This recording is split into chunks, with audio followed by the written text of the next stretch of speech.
세상에는 여행을 업으로 삼는 사람들이 있습니다. 유명 관광지를 촬영하고 호텔을 리뷰하고 맛집을 소개하는 일이 곧 직업이 된 사람들이죠. 그런데 이런 전문 여행 크리에이터들조차 한국에 오면 반드시 하는 행동이 하나 있습니다. 바로 카메라를 들고 주변을 360도로 돌려보며 아무 말도 못하고 그냥 멍하게 서 있는 것입니다. 오늘 소개해드릴 분은 미국 라스베이거스를 베이스로 활동 중인 여행 유튜버입니다. 중국을 먼저 여행한 뒤 서울로 넘어온 이 남성은 가족과 함께 움직이는 스타일로 화려한 연출보다는 실제로 여행자가 현지에서 마주치는 상황을 솔직하게 담는 것으로 유명한 크리에이터입니다. K-팝이나 K-드라마보다는 순수하게 도시 자체의 매력에 이끌려 서울을 찾아온 타입이라는 점에서 그의 시선은 오히려 더 객관적이고 신뢰감이 있습니다. 그런 그가 중국에서 서울로 넘어오는 차 안에서 카메라를 켰습니다. 공항을 빠져나와 K카라는 한국 차량 호출 서비스를 타고 이동하는 중이었는데요. We just landed in Korea. We grabbed a K car. That's one of the popular car ride hail services in Korean is K-Ride. Uber also works. And one more tip from China, Alipay works really well. For some reason, my sister-in-law had a hard time getting hers to work. It would not work at all, but mine and Chris's worked. You can put in a credit card number, make a profile, and when it asks you to enter in a 6-digit code, it's probably your birthday, or on the top right-hand corner, you can enter in the 3-digit code on the back of your credit card. 그는 한국에 도착하자마자 K카와 카카오맵 같은 앱들이 얼마나 직관적이고 편리하게 설계되어 있는지를 바로 체감했습니다.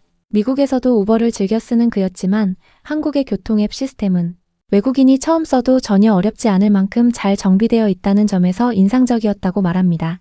실제로 카카오맵은 도보, 지하철, 자동차 경로를 모두 지원하는 데다가 영어 안내까지 되기 때문에 한국어를 전혀 모르는 외국인도 서울에서 길을 잃을 일이 없다고 해도 과언이 아닌데요. 그렇게 도착한 숙소는 강남에 위치한 호텔이었습니다. 하룻밤에 약 10만 원 초반대라는 이 숙소를 보며 그는 임프레스드라는 단어를 반복했습니다. 깔끔한 인테리어, 정갈하게 정돈된 침구, 작지만 있을 건 다 있는 주방 공간까지. 그는 비슷한 가격대에서 이 정도 퀄리티를 기대할 수 있는 나라는 흔하지 않다며 연신 고개를 끄덕였는데요. 실제로 서울의 숙박 가성비는 전 세계 주요 도시들과 비교해도 상당히 높은 수준으로 평가받고 있습니다. 뉴욕이나 도쿄, 런던의 같은 가격대 숙소와 서울의 숙소를 비교해보면 그 차이는 더욱 극명하게 드러나죠. 본격적인 첫날 저녁 산책은 명동으로 향하는 것으로 시작되었는데요. 그가 가장 먼저 카메라를 들이댄 장면은 의외로 음식이 아니었습니다. 사실 이 유튜버는 중국에서 서울로 넘어오면서 청결도에 대한 비교를 자연스럽게 하게 됩니다. 자막에 그 내용이 그대로 담겨 있는데요. 베이징이 얼마나 깨끗한 도시였는지를 먼저 칭찬하면서 서울 명동 거리를 처음 봤을 때 담배꽁초 몇 개가 눈에 들어왔다며 솔직하게 이야기합니다. 이 부분은 사실 한국인 입장에서 약간 억울할 수도 있는 대목이기도 한데요. 왜냐하면 명동은 서울에서도 가장 많은 인파가 몰리는 관광 번화가이고 그 수많은 사람들이 오가는 거리가 그 정도 수준을 유지하고 있다는 것 자체가 이미 대단한 일이기 때문입니다. 실제로 뉴욕의 타임스 스퀘어나 도쿄의 시부야와 비교해도 명동의 청결 수준은 절대 뒤지지 않는다는 평가가 많습니다. 그렇게 명동 야시장을 천천히 걷기 시작한 그는 이내 길거리 음식들에 압도되고 맙니다. 코코넛 새우튀김, 붕어빵, 만두, 핫도그, 한국식 프라이드 치킨, 가리비 구이까지 그야말로 셀 수도 없이 다양한 먹거리가 즐비한 풍경에 그는 한국에서 원하는 건 이 시장에서 다 찾을 수 있다며 감탄을 이어갑니다. 명동 야시장은 사실 한국인들에게도 여전히 설레는 공간입니다. 매일 저녁이면 이 거리가 열리고 수많은 노점들이 골목을 채우는데요. 외국인들이 이 풍경을 처음 마주했을 때 느끼는 그 두근거림은 어쩌면 우리가 오랫동안 익숙해져서 잊고 있던 감각인지도 모르겠습니다. 다음날 이 여행자는 탑골 공원에서 서울 나들이를 시작했는데요. 평일 낮인데도 공원 안에는 시민들과 관광객들이 자유롭게 어우러져 쉬고 있는 모습이 담겨 있습니다. 그는 이 장면을 보며 정말 분위기가 좋다는 말을 반복했는데요. 도심 한가운데 이런 공원이 있고 그 안에 500년 된 석탑이 유리관에 보호된 채 서 있고 그 옆으로는 현대적인 고층 건물이 병풍처럼 둘러싸고 있는 풍경. 이 독특한 공존 자체가 서울만이 가진 가장 서울다운 장면입니다.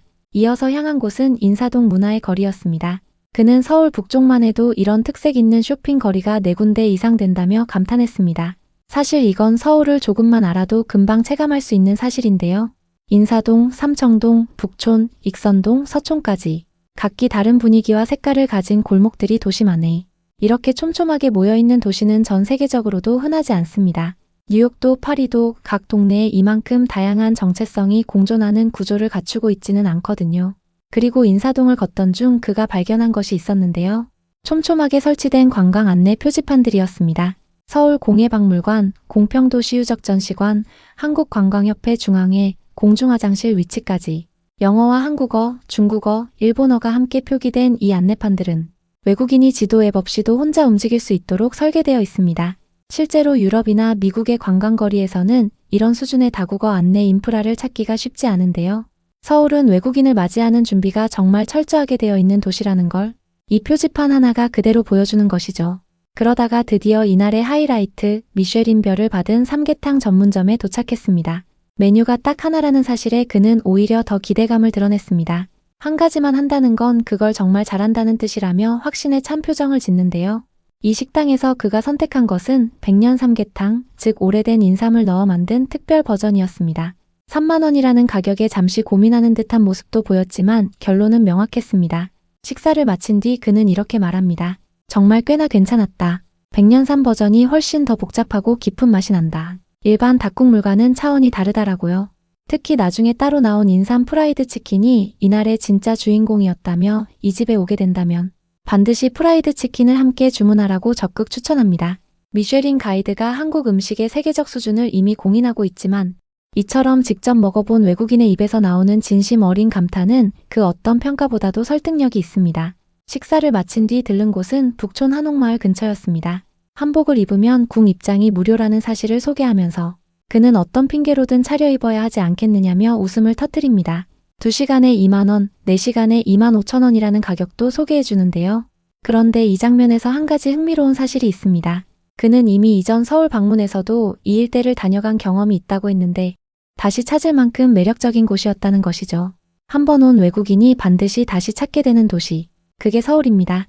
그리고 이날의 여정은 비가 내리며 마무리 수순으로 접어들었는데요. 비를 피해 들어간 곳은 강남의 한 헤어살롱이었습니다. 그곳에서 그는 충동적으로 K-팝 스타일 헤어컷에 도전했고 샴푸, 커트, 마무리 스타일링까지 받은 가격이 3만 5천 원, 미국 달러로 약 23달러였다고 합니다.